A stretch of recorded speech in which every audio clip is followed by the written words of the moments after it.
साथियों, ये हमेशा से एक स्थापित सत्य रहा है कि भारत के पास आरोग्य से जुड़ी कितनी बड़ी विरासत है, लेकिन ये भी उतना ही सही है कि ये ज्ञान ज्यादातर किताबों में, शास्त्रों में रहा है और थोड़ा बहुत दादी नानी के नुस्खों में रहा है।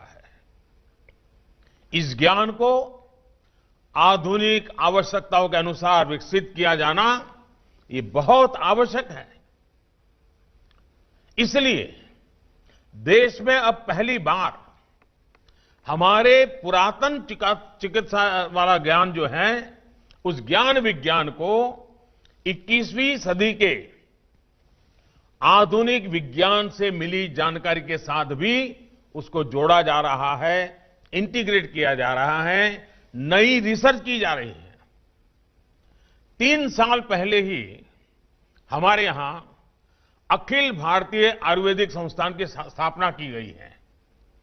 लेह में सोवा रिगपा से जुड़ी रिसर्च और दूसरे अध्ययन के लिए राष्ट्रीय सोवा रिगपा संस्थान विकसित करने का काम जारी है। आज गुजरात और राजस्थान के जिन 2 संस्थानों को अपग्रेड किया गया है, वो भी इसी सिलसिले का विस्तार है। भाइयों और बहनों, कहते हैं जब कद बढ़ता है तो दायित्व भी बढ़ता है।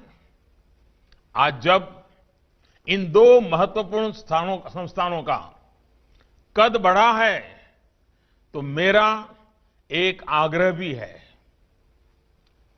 देश के प्रीमियम आयुर्वेदिक संस्थान होने के कारण अब आप सब पर ऐसे पाठ्यक्रम तैयार करने की जिम्मेदारी है जो इंटरनेशनल प्रैक्टिसेस के अनुकूल और वैज्ञानिक मानकों के अनुरूप हो। मैं शिक्षा मंत्रालय और यूजीसी को भी आग्रह से कहूंगा कि आयुर्भौतिकी और आयुर्रसायन शास्त्र जैसे विषयों को लेकर नई संभावनाओं के साथ काम किया जाए। इससे रिसर्च को ज्यादा से ज्यादा बढ़ावा देने के लिए इंटीग्रेटेड डॉक्टरल और पोस्ट डॉक्टरल करिकुलम बनाने के लिए काम किया जा सकता है।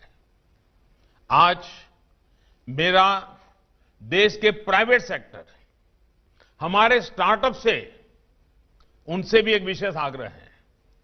देश के प्राइवेट सेक्टर नए स्टार्टअप्स को आयुर्वेद की ग्लोबल डिमांड को स्टडी करना चाहिए और इस सेक्टर में होने वाली ग्रोथ में अपनी हिस्सेदारी सुनिश्चित करनी चाहिए। आयुर्वेद की लोकल शक्ति के लिए आपको दुनिया भर में वोकल होना है। मुझे विश्वास है कि हमारे साझा प्रयासों से आयुष ही नहीं बल्कि आरोग्य का हमारा पूरा सिस्टम एक बड़े बदलाव का साक्षी बनेगा।